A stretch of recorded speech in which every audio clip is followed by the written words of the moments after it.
Hello and welcome to another OLLO Life episode.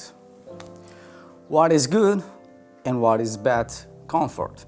Just as we don't have a consensus what a real cool, soft, relaxing, smooth sofa actually is, we don't have a consensus on what airy, light and comfy headphones actually means. And here is how we go about it.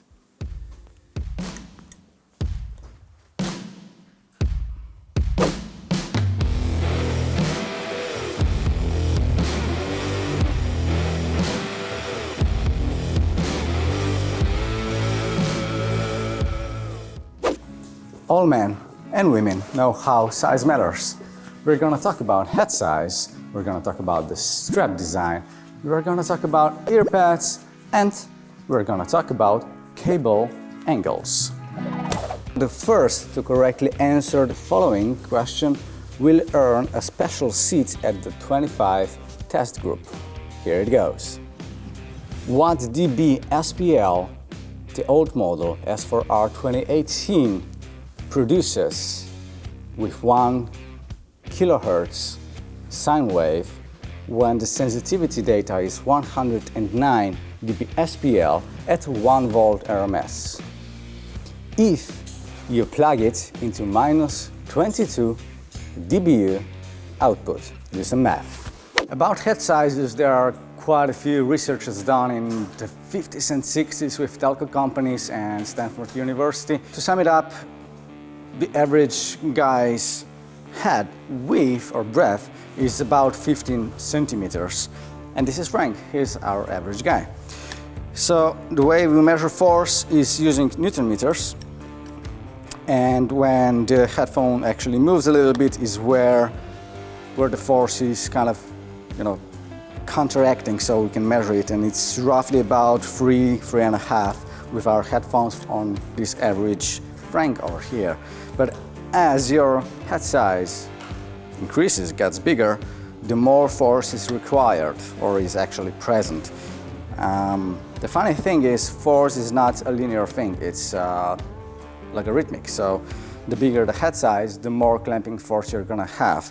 And the clamping force is not exactly the pressure on your head, because the pressure comes down to how big the pads are and the touching surface between the headphone and your head. The bigger the coupling surface is, the less pressure is actually present to your head. The clamping force affects the sound. As mentioned before, your head size will affect the clamping force, so it's all very much connected. And when it comes to measuring devices, for example, the 45cc is actually one of very few, if not the only one, on the market that you can get, which is not based solely on telco standards from the 40s, 50s and 60s, but it also incorporates the feedback from other companies doing measurements in headphones for the past 10, 15, maybe 20 years. So it's actually one of, I would say it's probably the most accurate when it comes to adjusting it for correct head sizes. And if we take a look at the specification used, the Betragian diameter, which is the diameter or the space between these two little bones you have in front of your ears, is set to 14.3 centimeters, which is exactly the same as camera mannequin. And right now we're gonna measure something with that standard on, and then we're gonna expand to a really big head. Maybe we'll exaggerate a little bit, but I think it's going to be quite obvious how the frequency response will change. I'll start our first measurement. So here are a few interesting points that we can track. All right, so I'll stop it now and use old-fashioned way of doing that. So it's roughly 80, this is the first marker, 78, which is at roughly 1K, 78.4, 75, 7, 82, 69, 76, 9 at around 10. And now I'll change the clamping force. For this second test run, The width is now extended to maximum that this device can still function properly, which is 17 centimeters. And let's do this again. Let's wait a little bit and see what changes. So as you can see on the higher spectrum, the differences are quite dramatic. So there you go, empirical proof. Clamping force, head size will change basically, acoustic impedance inside the cap. The volume will change in there, and that will affect the final frequency response. Clamping force is one of the two forces that are actually keeping headphones on your head. So for example, if you were to turn it away like that, the headphones will still stay on the head without the strap over there, because they're hanging on top of the ears, which of course will affect the acoustic impedance of your ears and the total, well, frequency response that you're gonna experience. Well, we use, since day one, a strapping mechanism. One of the main benefits of this kind of design is related to comfort. So first of all, it's self-adjusting, so you can move it, give it to another recording artist in the studio very easily without adjusting and all this noise that our headphones usually make. So that's one benefit, and the most important part is the pressure on your head. So when you have a strap like that, the weight distribution is spread across a large area on your head. So although there is some pressure being present, or the gravity force actually forcing the headphones down, is applied over here, and when it's spread out like that, this actually minimizes the side effect of pressuring your head on a single point, which is having headaches. So for example, I'll be right back. This kind of headphones will only touch on the top of your head, meaning one very small point, and after a while, it's very likely that you're gonna have a headache wearing this, 3, 4, 5, God forbid, 10 hours a day. It's basically completely useless design for this kind of situations. So that is the reason we designed and used and are gonna keep the strap on the new model, the S4R 2021. In everyday communication with our customers, I see that they really underestimate the power of earpads. They usually assign the sound signature or sound quality directly to the driver, to a speaker unit. And if I were given a challenge to design and tune a headphone only using speakers or only using earpads, I would go with the earpads every time. In my point of view, there are 4 things to consider. One is the effect of the earpads on the sound. That's obviously number 1. Secondly, the softness and how they feel on your head. Do they make you sweat? Are they itchy? All these kind of things. Thirdly would be sound isolation, so sound going in and out.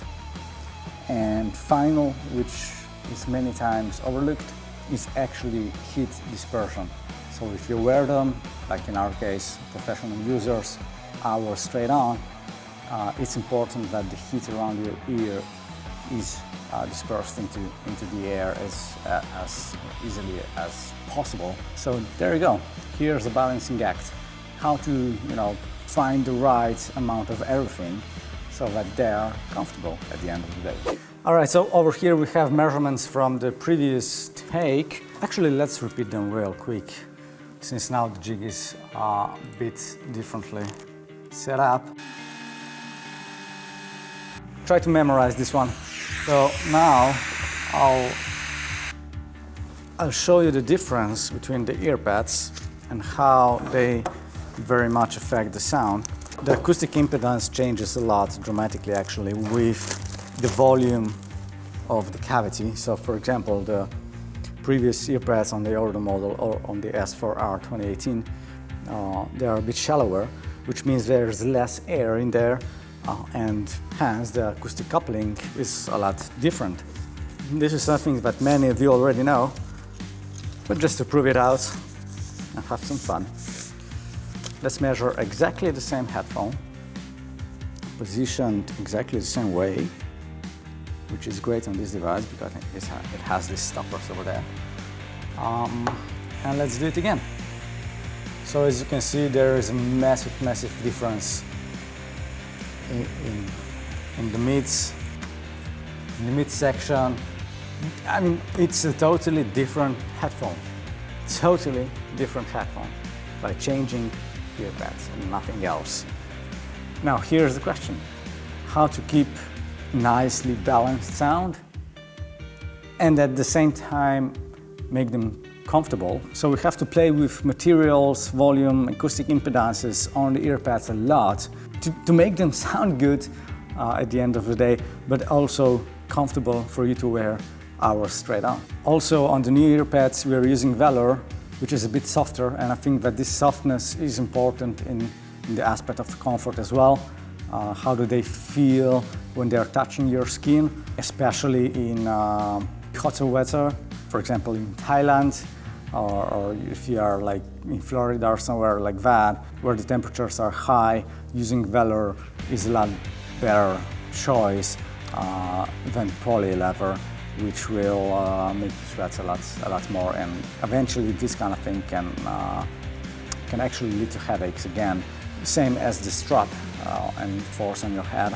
Obviously different earpads will have different insulation factors, so this is a very simplified test. It almost annoys me a little bit, but I will play 600 Hz sine wave from a phone in this noisy environment, but I think we'll be able to see the differences between isolation factor of different earpads. So let's see what happens. And with full honesty, I have never done this before, so I have no idea how this is going to turn out. Let's play it. All right, 70.6 with the original pads from the S4 X model. Now let's play around with, I don't know, something. It does look cool, doesn't it? Let's place them in and let's repeat the measurements. There you go, a massive difference from over 70 to 66, so 4 or 5 dB change in acoustic isolation sound coming into the headphone just by changing the earpads. So that's the game we play, how to have a minimal sound leakage in and out at the same time, keeping the comfort, and you know, one of the most important things is keeping them sound great. As mentioned before, the fourth aspect is heat dispersion, so how the heat can escape this cavity that happens between the earpads and your head. So we have a very basic device to measure heat. I think I'll actually have to wear this probably for 15 minutes or half an hour with one earpads, do the measurements, then change the earpads again for another half an hour, do the measurements again, and we'll see how well they actually disperse heat. We're gonna stick this probe, which is basically measuring heat in Celsius, right over here in front of my ear.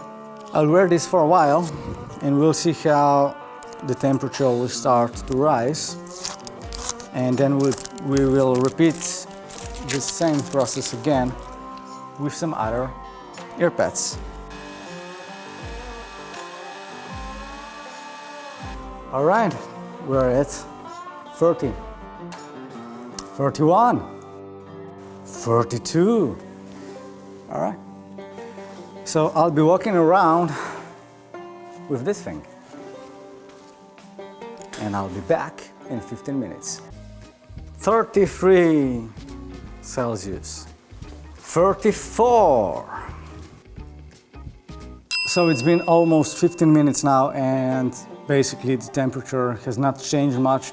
It went up to 33 degrees Celsius and it stayed there for 15 minutes, no change. So time to change the pads. Let's go with this one that we used before. All right, let's do it again. 15 more minutes. All right, and this one is now at 34, again at almost 15 minutes. Nothing changed pretty much, so it went up to 34 and basically stayed there for 10 minutes now. So I don't think it's gonna go up or down anytime soon. Now, just to get the idea of how sensitive this device actually is, when I remove this, you can see the changes are quite fast.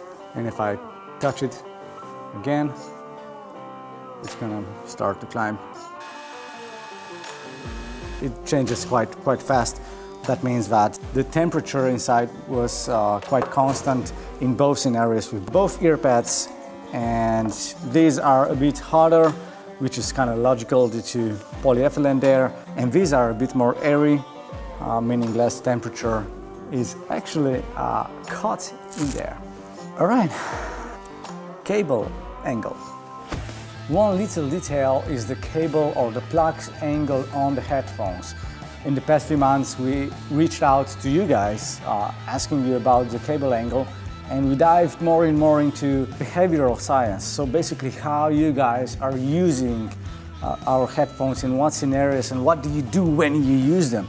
So when a recording artist, for example, if Frank would be playing a guitar, he would be looking down to the pedal board, maybe on the fret, and the cable would go either over the strings, so pulling forward, or behind his back, pulling backwards. Now, if we move this a little bit to the side, if the angle would be like that, the cable would go forward nicer without a strong angle. And the side benefit is that our headphones are symmetrical, and the new model will also stay symmetrical, meaning you can flip them around, you can change the cable left to right, and have the cable coming to the headphones over your back. So if that would be the case, at an angle again, there is a lot less strain on the cable. It will survive a lot more force. If I were to trip over or forgot that I am connected to an amplifier and would move, it would just snap right out without destroying the tips, which are more likely to break when the position of the headphones or the cable would be without an angle, going straight forward. Or yeah, something like that could happen as well. So that is something we don't want to see in a studio. First, it's gonna hurt somebody. You will destroy the cables, and very cool headphones. So that will be in 2021 model. That's how we go about comfort for the S4R 2021 model here at OLLO. And if we missed something, if you have something to say, some ideas to share, feel free to fill out the form that we have on our landing page of the S4R model, where you can follow all the details and updates regularly. And you can also sign up for the special email, which is going to notify you about the pre-order sweet deals. Thank you and goodbye.